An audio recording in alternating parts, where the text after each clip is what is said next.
Well, good evening, folks, and welcome back to the farm. Beautiful evening here down in the pasture. Speaking of pasture, we're dealing with water here this evening. So the other day I was at, I was all over Grand Prairie looking for water line, because as you're aware, we have these mobile watering stations.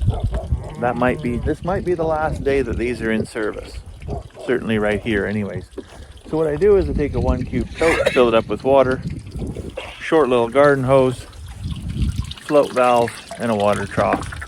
And I can fill this up once out of the tote, and then I haul it back up, and then I refill the tote, and then level control this just run off of here. And I'm good for a week, sometimes 2 weeks, depending on the weather, and it works great. A couple years ago, we plowed this under, reseeded it back to grass, and now we're reintroducing cows onto this piece of 26-acre field here. But there's no water here. There's a dugout over there that we do allow the sheep to come up to. We don't allow the cows to go up to because we're a little bit concerned that they'll thunder the edge of it. What's going on right now is the cows are way over here. They got to walk through a gate over here, and then way down to the south there is a dugout that they can't access. So they got to get some exercise if they get thirsty. Now, not so much of a big day when it's a big deal when it's 18, 20 degrees. When we really get into summer here, when it's 30, 35 degrees, if we're going to get those spells, that's too much. That's too much. So you can't have them go that far for water. It's just not reasonable. And so what I did the other day is I spent half a day searching all over Grand Prairie for a water line. Found some, kicked the ever-living daylights out of $1,000, but I got enough water line to come from way down up at the shop over there and down the hill, and then out to the field right here.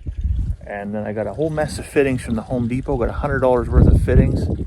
So we're gonna rig up a couple of T's with some valves off of them, and then a valve on the end. And then we're gonna basically do the same thing. Garden hose, float valve, water trough. And we'll be able to supply right off of water pressure from the well. And it'll be a pretty passive system. All I have to do is come down and check it, every couple of days until we're confident that it's working. And then maybe shrink that down to once a week. And our water wells run off of a VFD, variable frequency drive. So it doesn't kick on and kick off, kick on and kick off. Like as their demand increases or decreases, pump slows down and speeds up. So as long as that thing's not running all the time, I'm pretty confident. Hey, I don't need to go down there. All right, so I got my grocery bag of goodies here. We're rigging up.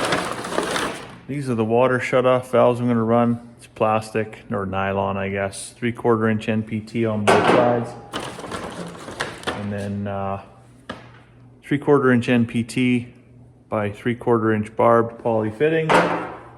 Now I got to get off the end of that. I got to get to there. I wanted to get just a plastic nipple to go from the plastic T into the plastic valve. Couldn't do that. Now the fittings I have for the end attached to the garden hose connection are brass. So I was like, let's just go with a brass nipple right there. Well, the brass nipple, 3/4 inch, to go from there to there, close nipple, $8. $8. I was like, oh, that isn't gonna happen. So I ended up getting just a galvanized steel. I know it's a bit of a mismatch, but it's still safe for water. And that can go in between there. And then, so line's gonna run through, right? Cut it right there, tee off, nipple, valve, garden hose connection, short garden hose, float, water trough. It's gonna be easy peasy. I say that. Oh, and of course we got a whole mess of clamps too. These were harder than they should be to find. This is a really simple item. But yeah, these were harder than they should be. The other interesting thing, I got one of these, I don't know, what's this brand? Gardena brand. So this is a quick coupling. But what this actually also serves as is basically a swivel joint. So finding a brass fitting that's not going to break the bank is hard enough. But finding a brass fitting that's not going to break the bank and is also a swivel joint is truly a unicorn. And so what I ended up getting is one of these. They're not cheap either, but they're easier to find, and you can attach whatever you want on there, swivels, hoses, anything like that. So if there's any twist or anything like that, it just gets taken care of right here. Plus you can actually pop this off, and it's just like a hydraulic coupling. Pop that off like that, and the water doesn't flow through. It does act as a stopper, so that's pretty neat too. Anyways, why I got the grocery bag out here was just to preempt. My father-in-law is going to be here at 8:30 in the morning, and he's probably just going to look at me and say, okay, what are we doing? What do we need to do next? What do we need to do next? And so I won't really have a lot of time to make it up as I go, you know. So what I'm going to do now, lay everything out here tonight, get some stuff, Teflon tape, screwed together, kind of preliminary kind of layout, figure out how I gotta get the yellow tractor fired up here because I got a 1,000-foot spool. We're not gonna hand bomb that. That's coming out of the truck. I can probably hand bomb it out of the truck, but I won't be able to get it across the yard all by myself. So I'll get that in the tractor bucket and then hang like a long piece of pipe, and the spool can just unfurl that way as I drag it down the hill. All right, well, I think I'm ready. I got this one to kick off. So I'm gonna hook in right there. That's, like I said, that's gonna act as my swivel because the brass unicorn is hard to come by. What else is really hard to come by was a 3/4 inch barb by 3/4 inch NPT straight coupler. I could find these 90s, so it'll do. It'll do. It's not ideal, but I'll make it work.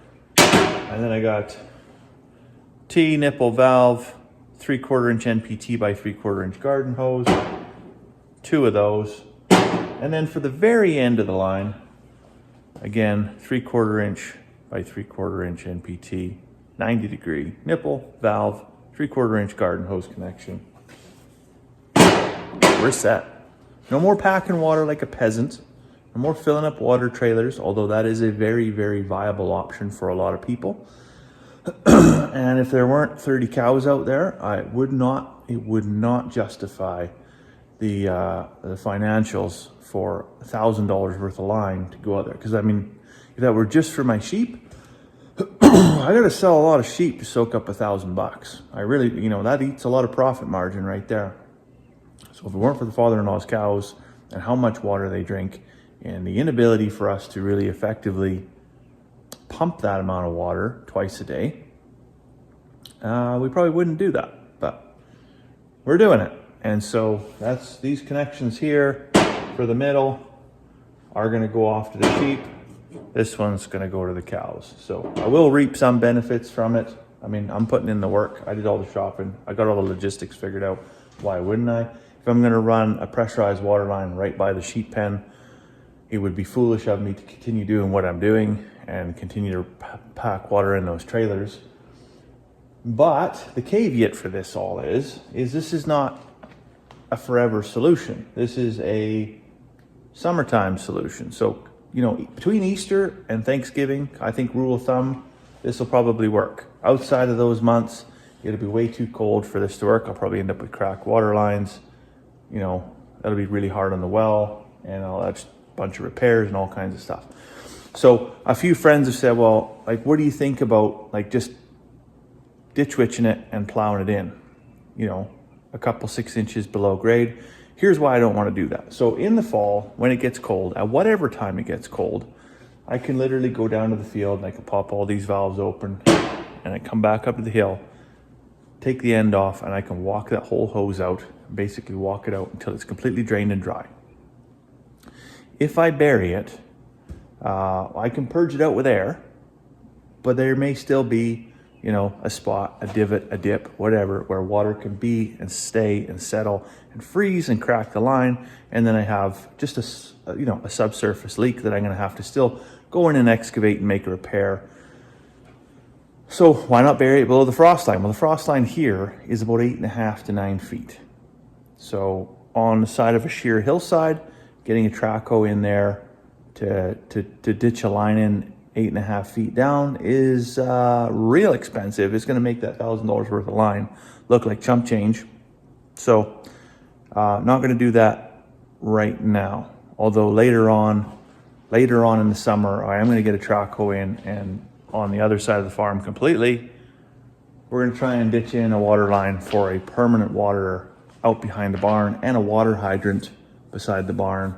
But those are much shorter runs and be significantly less expensive than going 1,400 feet 8 feet deep with a track go. But anyways, that's my plumbing done for the night. I'm prepped.